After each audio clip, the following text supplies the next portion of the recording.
Hey everyone, welcome to another hot take with Tony D and of course, Little Joan. Um, so, fallout from the CHAZ. Yes, the CHAZ is dead, of course, but some fallout is still happening in Seattle. And if you haven't followed it, here's the latest. So, the players in this drama of politics is, of course, Mayor Durkan, Jenny Durkan, the dumbass who allowed the CHAZ to fester in her city, didn't do anything about it, actually kind of supported it with her tweets because she thought she'd be able to stick a thumb in the eye of Trump and score herself some political points. How'd that work out, Jenny? How'd that work out? Not good. So that didn't work out well because, just to recap, the CHAZ was 6 square city blocks of idiots carrying guns and doing Antifa stuff and trying to push sort of the BLM Black Power movement, which is what it's becoming. And it was, people died. Rumors that sexual assaults were rampant. Of course, all the buildings were heavily damaged. Some got burned. The park got torn up for a stupid garden that those idiots in the CHAZ couldn't farm. And when all is said and done, Jenny didn't do anything until the protesters showed up at her house to protest, and they did it to her twice.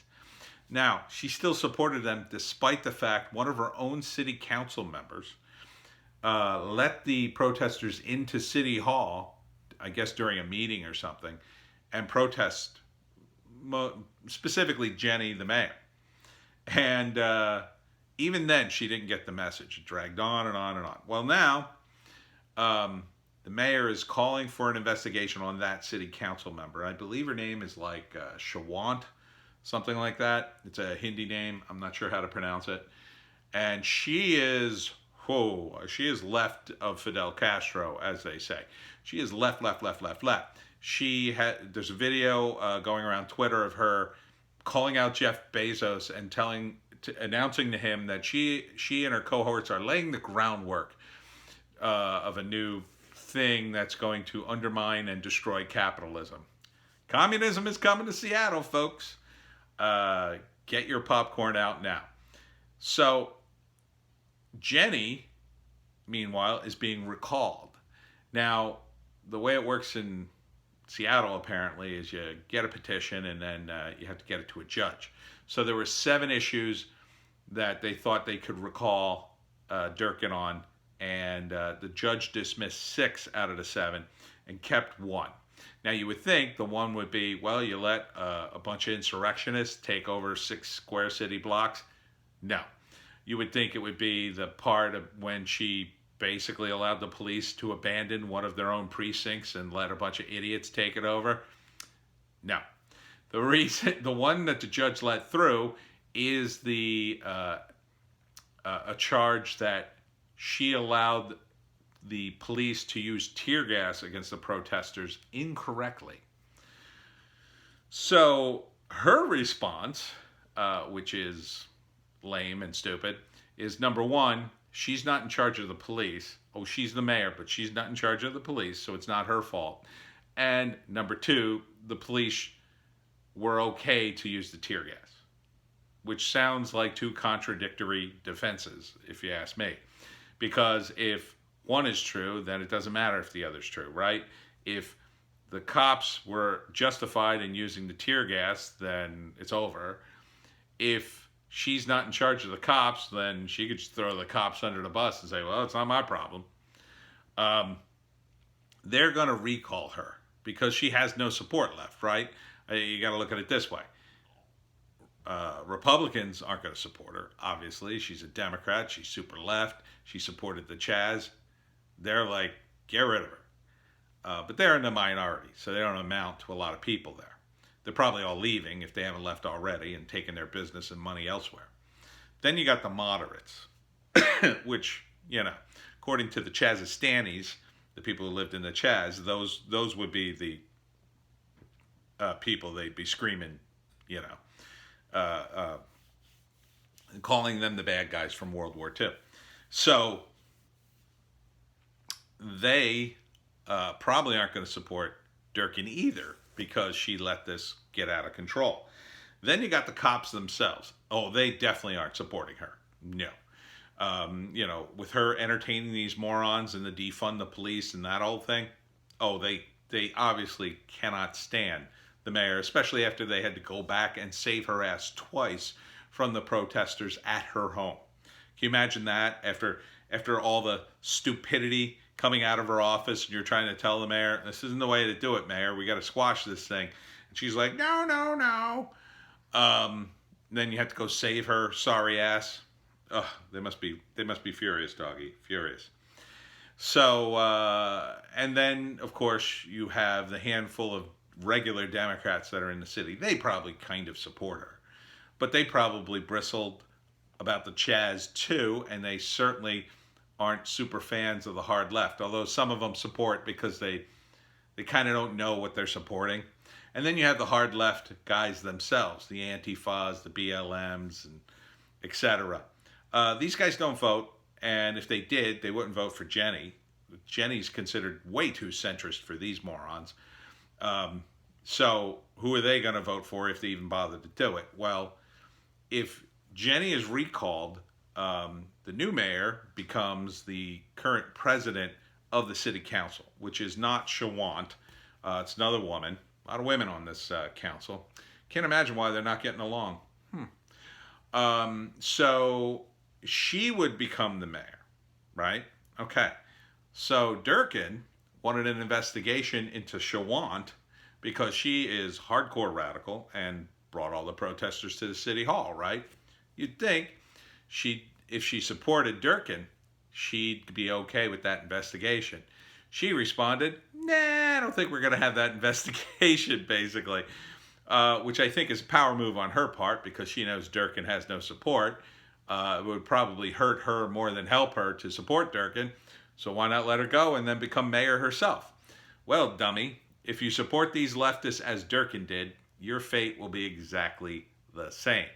What you should do is take over Durkan's spot and then immediately institute a law and order zero tolerance for rioting.